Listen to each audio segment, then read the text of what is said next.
If the thought of opening up your email and seeing a giant invoice from your virtual assistant on the very first day of the month stresses you out,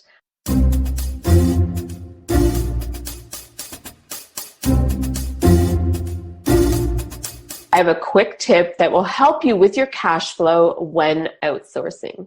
And hey, before we dive in, make sure you hit that like button and subscribe to my channel to be notified every time I post a new video.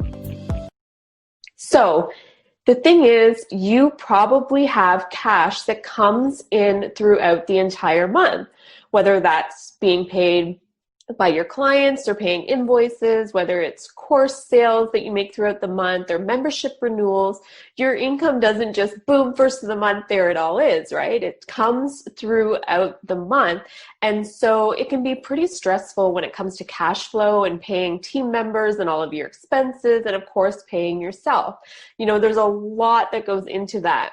Not to mention, you have money that's going into PayPal, into your bank account from credit card payments, and then you may have to transfer money from the bank to the PayPal to pay expenses and all of that stuff. It's like a whole thing, right? And so it can be pretty stressful when you do come across those big invoices at the beginning of the month.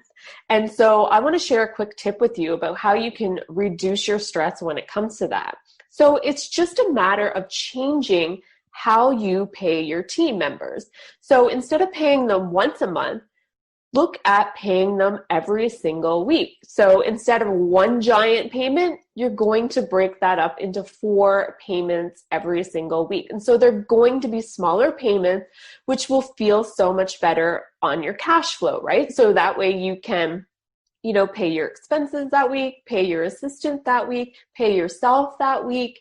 And so that way you're not stuck with a huge, huge bill. So if you would like to pursue something like that, I'm going to share with you some ideas about how to implement that. So first, you want to talk to your virtual assistant. Is that something she's open to? Is she willing to take the time every week to run the time report and to send you that invoice?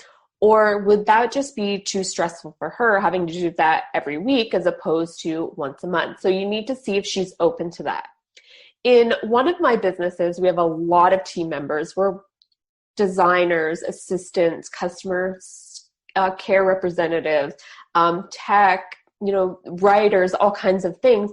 And so in that business, they invoice us every single week. And I've set up a process so that they have to send their invoice in for the previous week's work by Wednesday evening, so that when I get up and I go to work on Thursday morning, I have all of those invoices ready to be paid, and I can pay them all at once instead of randomly throughout the week at different days, different times.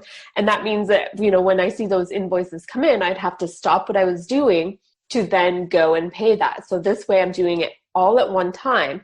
And something that I've been very clear about with my team is that if I do not have their invoice in my inbox on Thursday morning, then their invoice will get paid the following week, because I want to be able to batch pay all those invoices, and again, not be randomly paying them at different times.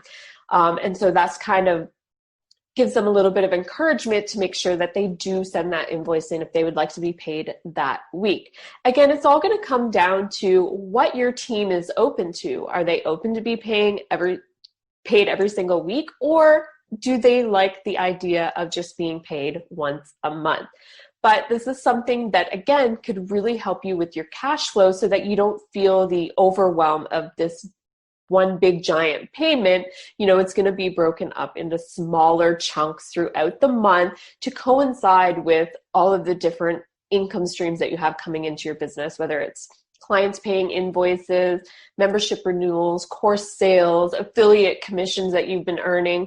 And so again, that's just going to make it feel a little less stressful. So I hope you enjoyed that tip. If you would like to learn more about all of the different things that you can outsource in your business and basically get rid of like 80% of the stuff on your to-do list so that you can really focus on the 20% of the things that you are doing in your business, that is generating your income, make sure you check the description box for the link to a free workbook. I'm going to walk you through that whole process of how to start delegating 80% of the things on your to-do list within 7 steps.